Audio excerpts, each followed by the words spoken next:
Hello. I think I might have missed it a week because I was really busy and it was a stressful time. Didn't get to record any videos for a little while, but now I'm gonna be back into it and recording loads, maybe. So let's see. But this weekend I was at Bristronica, Machina Bristronica, which is quite a mouthful. It's kind of a 2-day festival. Well, this year was 2 days. Last year was 1 day. It's expanded to 2 days. It's in Bristol, Document, in a big venue, and it's like got a combination of a kind of expo with electronic music equipment manufacturers, a lot of eurorack, a lot of synthesizers, a lot of all kinds of electronic music equipment. And in this massive venue, you walk around and you have fun. And there's also discussions and there's performances, live performances through the day. It was on Saturday. It was like 11 a.m. till 10 p.m. I didn't say. The last two performances that day were Anthony Rother.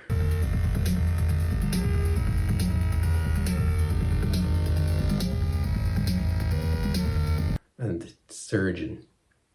And I heard a bit of Anthony Rother and then I went, because I was wrecked.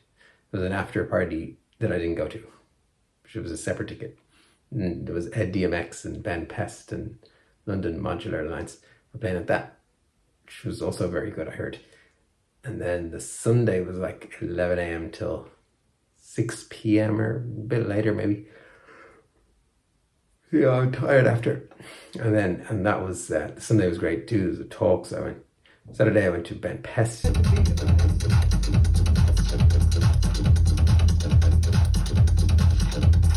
Talk on his hardware setup.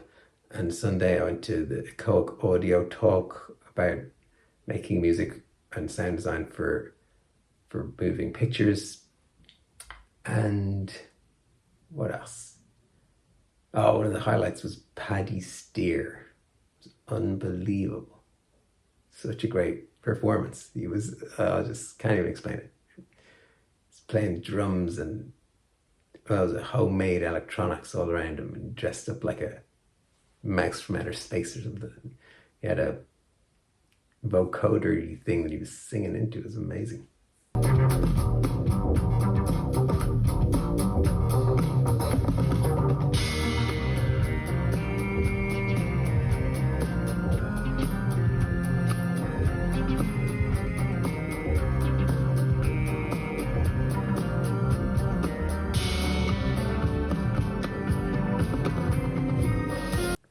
Really cool.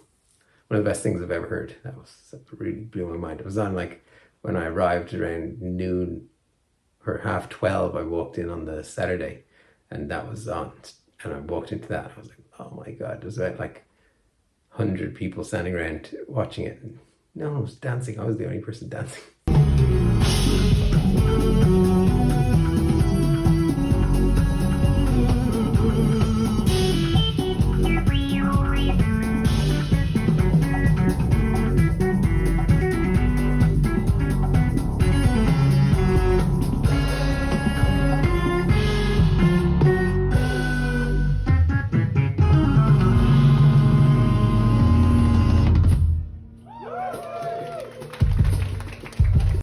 I could not dance to that. It's brilliant.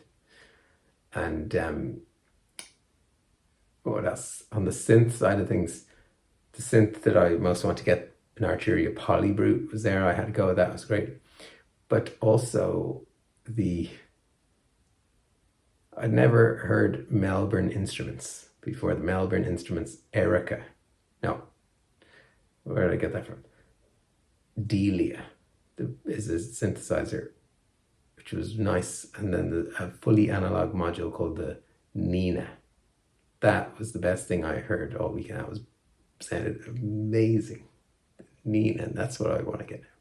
I want to get a Prophet, then I wanted to get a Polybrute, now I want to get a Nina. Well, all of them, sure, why not? But like, realistically, I'll just get one analog polysynth, and it'll be the Nina, I think. So let's figure out, it's like £3,500. So let's figure out how to get there. It's not going to be this year anyway. 2025, 2026 maybe. I start saving. We're selling out other gear, but anyway. So that's a quick run through of Machina Bristronica, and I'll edit in the little clips and videos and whatnot. Oh yes, circle guitar. That was interesting. It's like this guitar that it has a circular plate around the pickups, and it spins around. It's got 16 slots in it, and you can slot in these pieces with a little bit of fishing wire coming out of them. So as they go past the strings, under the strings, this little wire hits the strings and strums them. So you can control the speed from the guitar. There's all these buttons on the guitar and knobs, and you can control the speed that it's turning. Control the speed. Different filter. Or maybe this is quite. Excuse me. You can control it by MIDI, and it's got a hexaphonic output, and it's not like a controller. It's like a guitar that's supposed to be processed. All the different strings, all the 6 strings can be processed differently. So it's a pretty cool way to reimagine the guitar. I don't know, it'd be like super expensive for the first run because there's going to be so few of them. They're like 20 grand. It's like been several years in development. But Ed O'Brien from Radiohead has ordered the first one. And I think he brought in a few more orders. So that was cool. And then what else? I met loads of cool people, loads of new and old friends. Oh, the Escher group in Bristol, which I'd heard about from a few friends I have that are in it. They meet up the last Monday of every month. So I'll be going on to that hopefully in a couple of weeks. And I have to figure out how to submit a track. It's like a producers meetup listening session where they meet up in Strange Brew in Bristol and they listen to a track from everybody. And they had a thing at Machina Bristronica where it was like 2 hours of tracks selected by Hodge, and they'd all submitted tracks and then they had picked the best ones and played them, and it was really good. I listened to about an hour of that, and the quality was really, really high, and they play all unreleased tracks. So it's great to be somewhere where the standard's so high, you know. It's a good, if you're a jazz musician in the 40s in America and you were in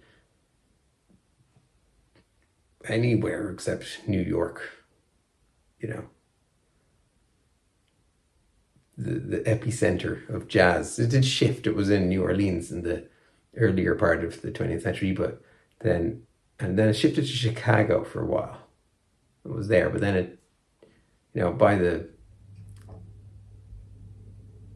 late 30s, it was in New York. So if you were in like 1943 in wherever, Ohio or Washington or anywhere really, you'd be like, when you were into jazz, Kansas City, whatever, it'd be a scene, but then you'd be just drawn towards New York, like you really want to go there.